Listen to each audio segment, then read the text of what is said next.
Anita Vidyanugrahani. Saya adalah dosen di Manajemen Rekayasa Universitas Internasional Semen Indonesia. Pada pertemuan kali ini, saya ingin menjelaskan mengenai mata kuliah yang saya ampu, yaitu Fisika Dasar 1. Video kali ini dibuat dalam rangka unjuk kerja Tridharma Perguruan Tinggi di bidang pengajaran. Dan nantinya akan ada pendekatan DID atau Delivery, Interaction, and Assessment.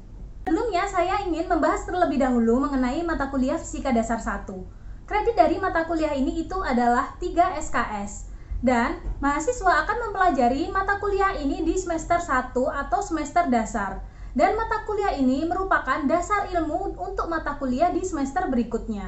Kuliah Fisika Dasar 1 akan mempelajari mengenai pokok dasar ilmu fisika, yaitu pengukuran, vektor, kinematika partikel, dinamika partikel, energi, usaha, dan juga fluida.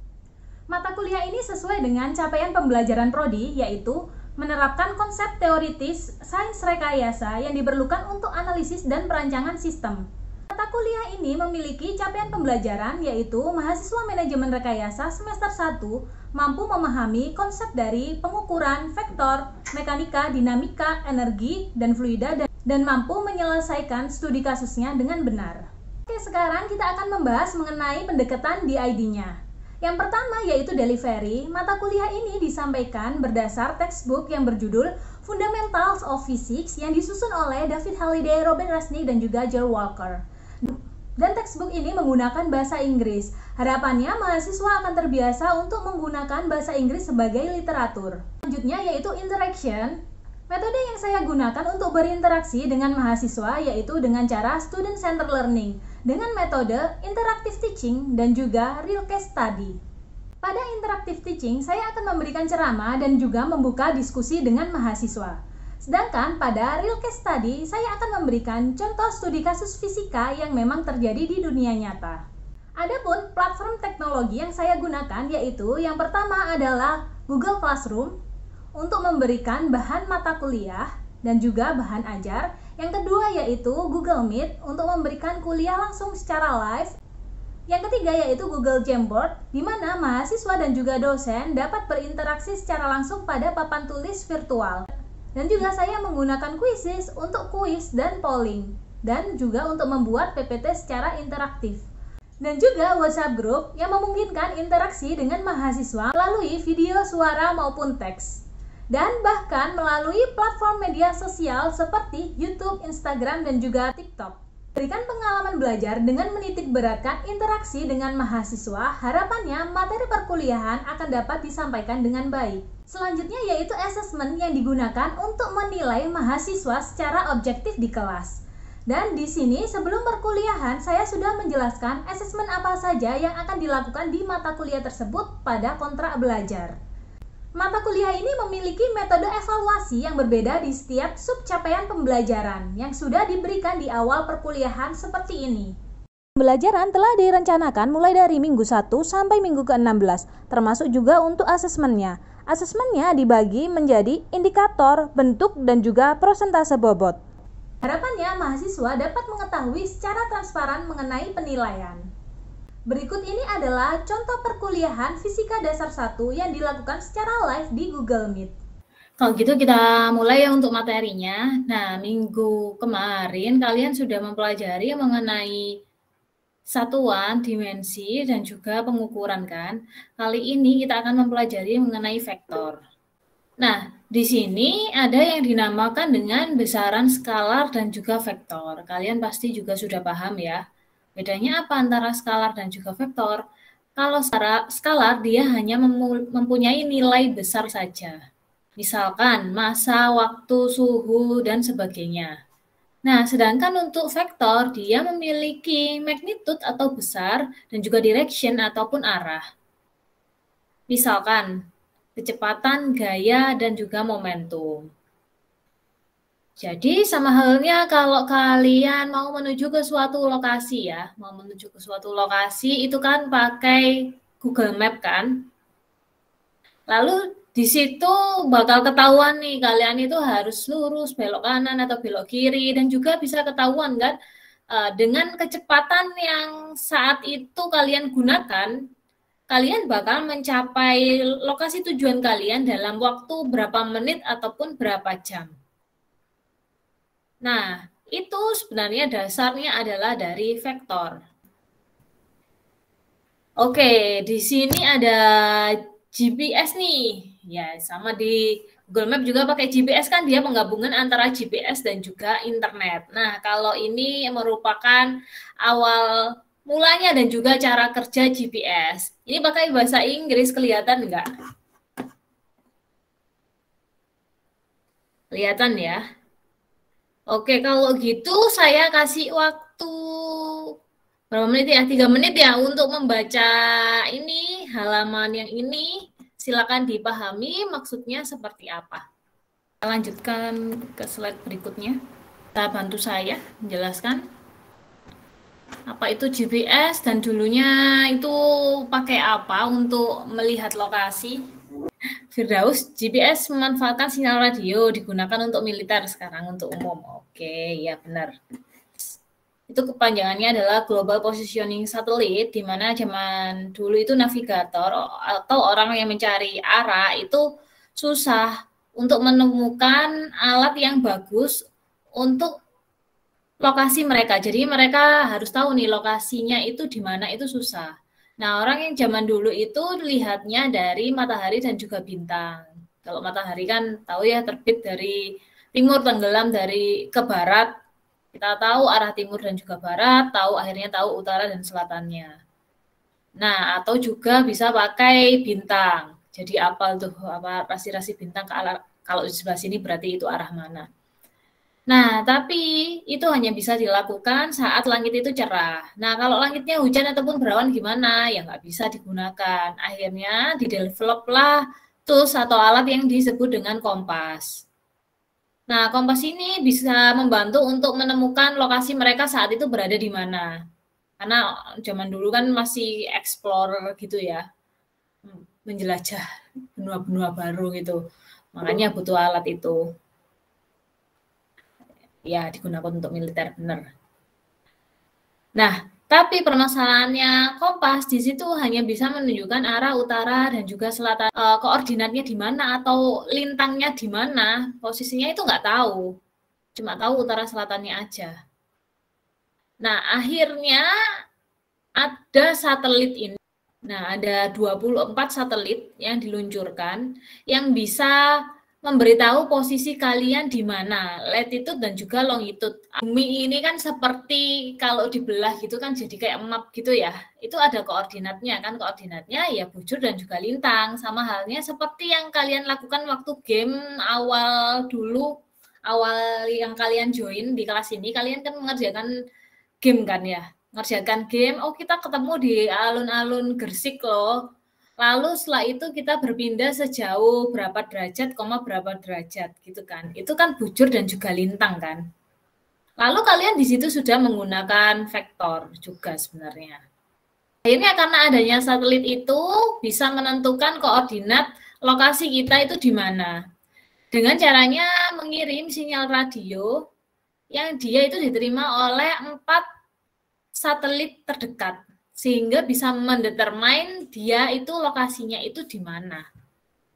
Kan di sini juga bisa untuk melihat altitude-nya. Kalau altitude itu adalah ketinggian. Jadi nggak hanya 2D aja sumbu X, Y, tapi juga bisa lihat ketinggian, dalam hal ini adalah sumbu Z. Kalau di Google Map, mungkin kalian kalau ke mall ya, ke mall itu kan lantainya ada banyak. Tapi kadang kok kita pencet Google Map kok bisa tahu kita ada di lantai 1, lantai 2, ataupun lantai 3. Ya kadang bisa, kadang enggak ya. Tergantung ada sinyal atau enggak. Nah, itu karena dia juga bisa mendeteksi altitude atau ketinggian kita pada saat itu.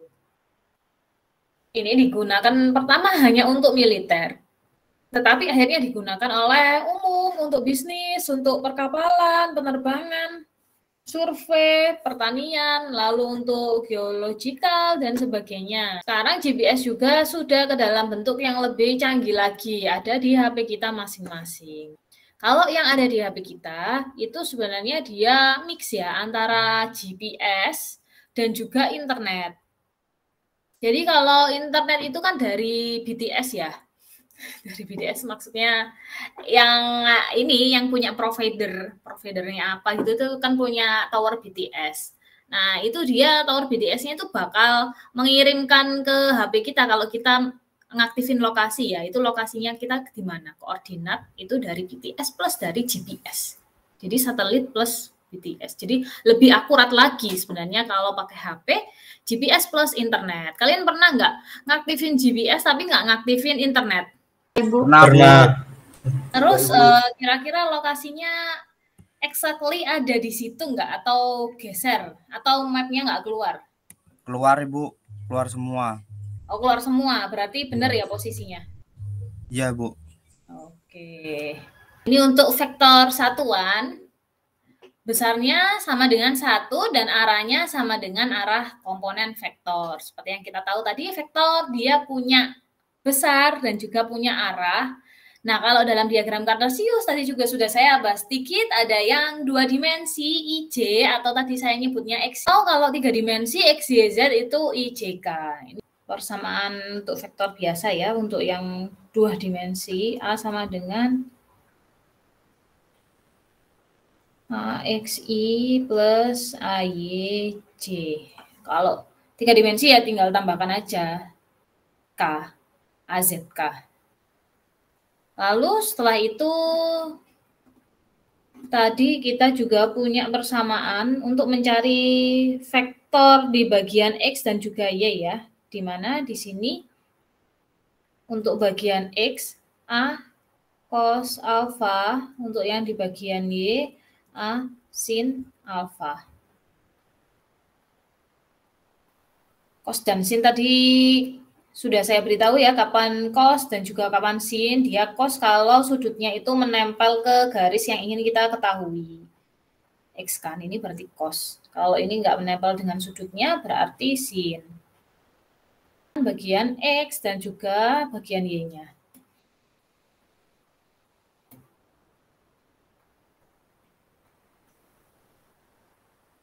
Dan untuk mencari sudutnya, kita bisa menggunakan tan alfa sama dengan Y per X, AY per AX. Adalah beberapa persamaan dari vektor. Misalkan di sini, anggap aja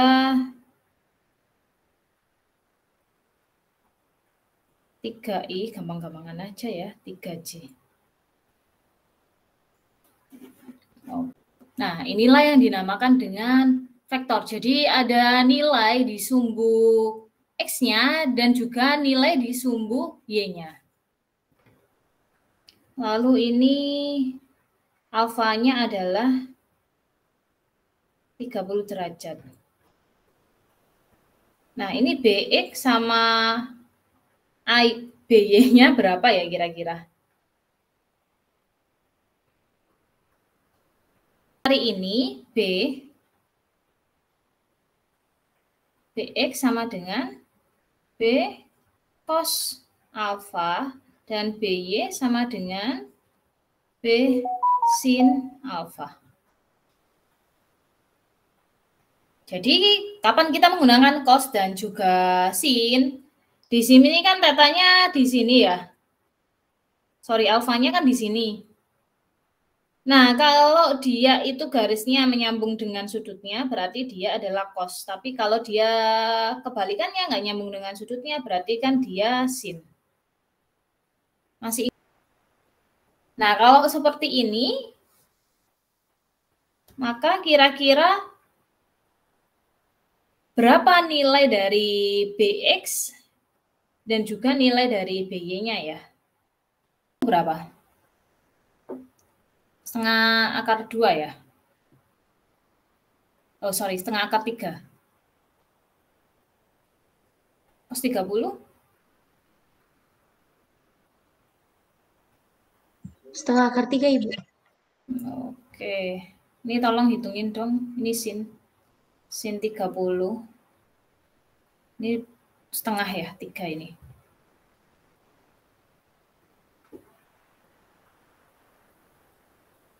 Yang BX berapa?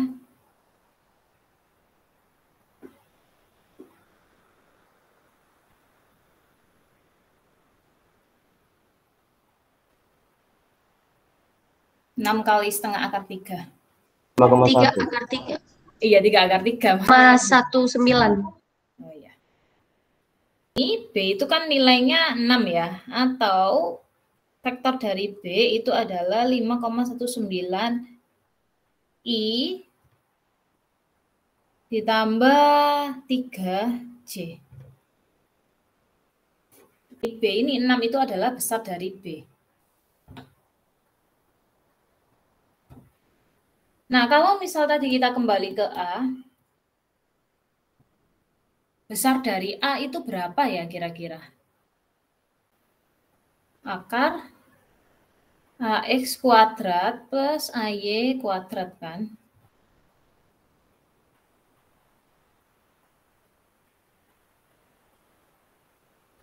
Akar 18 berapa?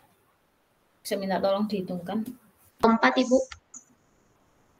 Oke, 4,24.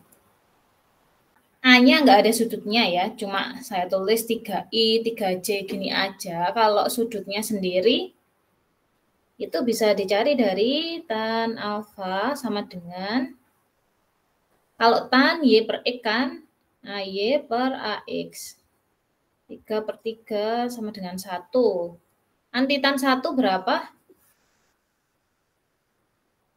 45. Antitan 1. Oke. A dan juga B ya. Nah, ini untuk menganalisa vektor itu bisa menggunakan geometris dan juga analitis. Kalau geometris itu dianalisa dalam bentuk gambar, sedangkan kalau analitis itu dianalisa berdasarkan komponen-komponennya, yaitu komponen X, Y, ataupun. Nah, di sini untuk vektor kalian sudah paham ya bahwa ada arah yang dituju gitu ya, ada panahnya. Nah, ini ada vektor A dan B nih. Vektor A dan B itu memiliki besar dan arah yang sama. Jadi bisa kita tulis vektor A sama dengan B atau A sama dengan B. Nah, sedangkan untuk kebalikannya di sini minus A ini karena dia arahnya itu terbalik, maka di sini dia ditulis minus.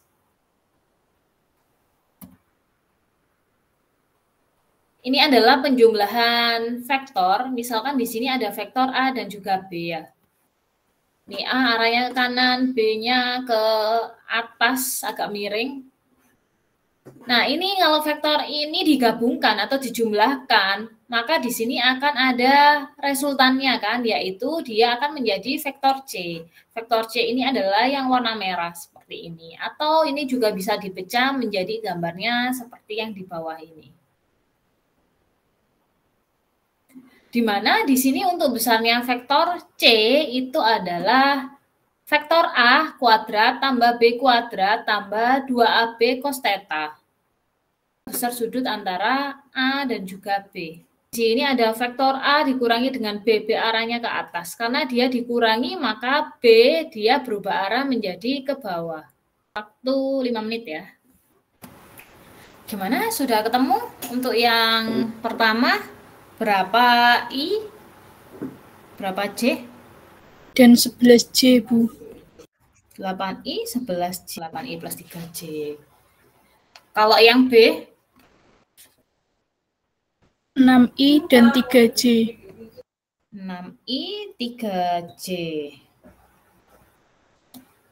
Kalau yang lain apakah ada yang berbeda? Sama, Bu, sama. Ini? Sama ya. Yang awal ini A plus B plus C. Ini adalah D. Terus ini A min C plus B itu adalah E. Kira-kira berapa ya besar dari D dan besar dari E?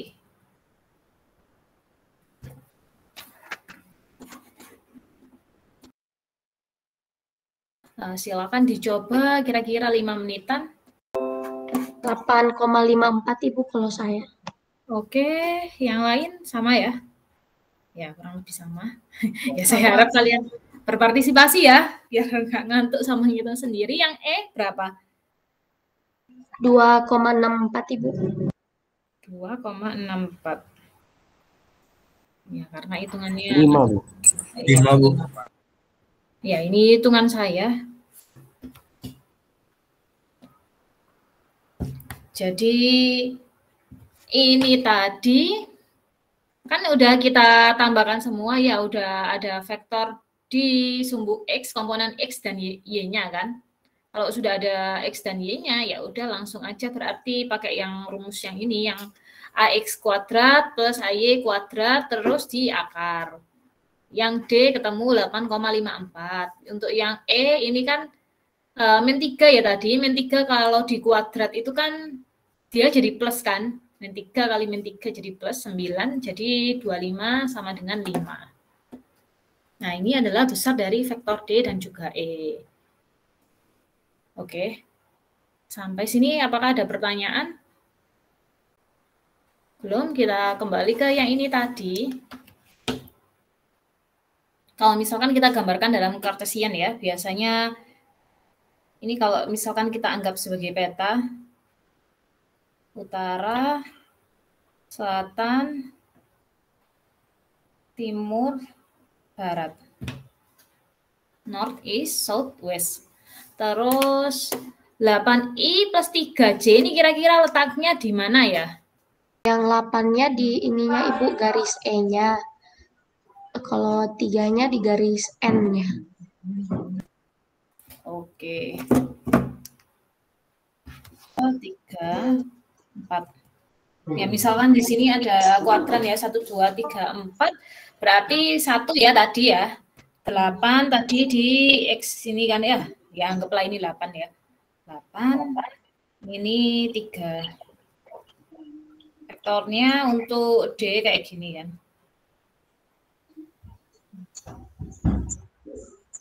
Berarti dia mengarah ke antara utara dan juga timur. Nah, ini nanti north.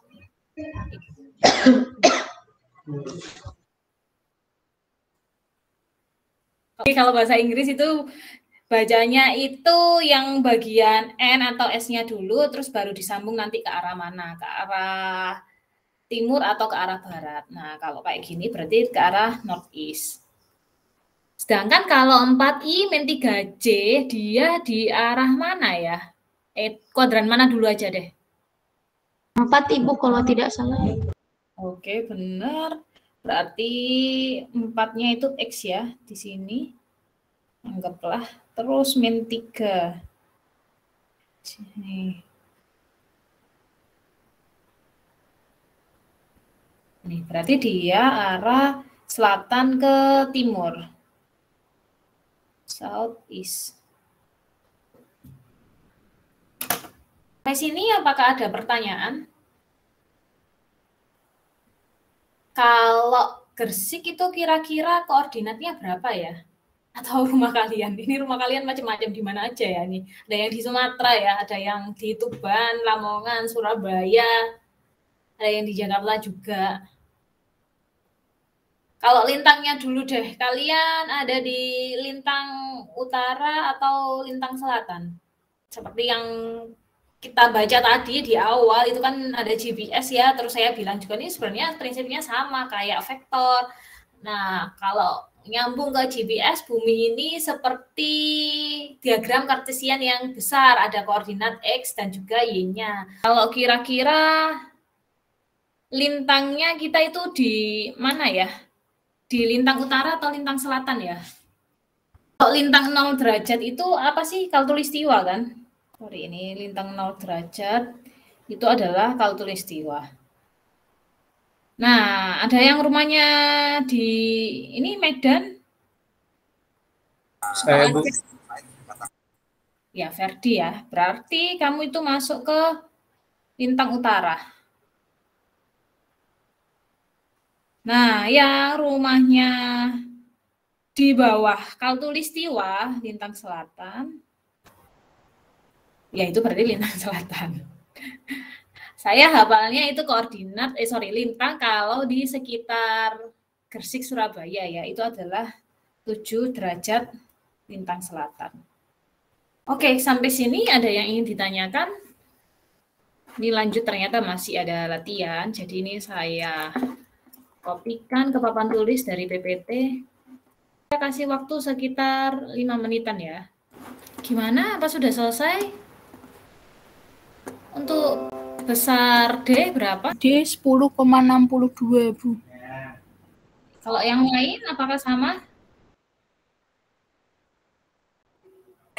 Sama.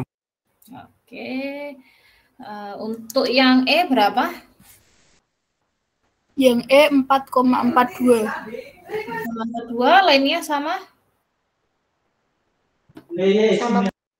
Sama. Yang C 4,35. Belum selesai, Bu, saya. Oh ya. Oke, ini kalau gitu saya buka aja hitung-hitungan saya tadi. Ini ya. Tadi kalau untuk yang diketahui besar sama sudutnya, maka bisa menggunakan persamaan yang ini tadi ya.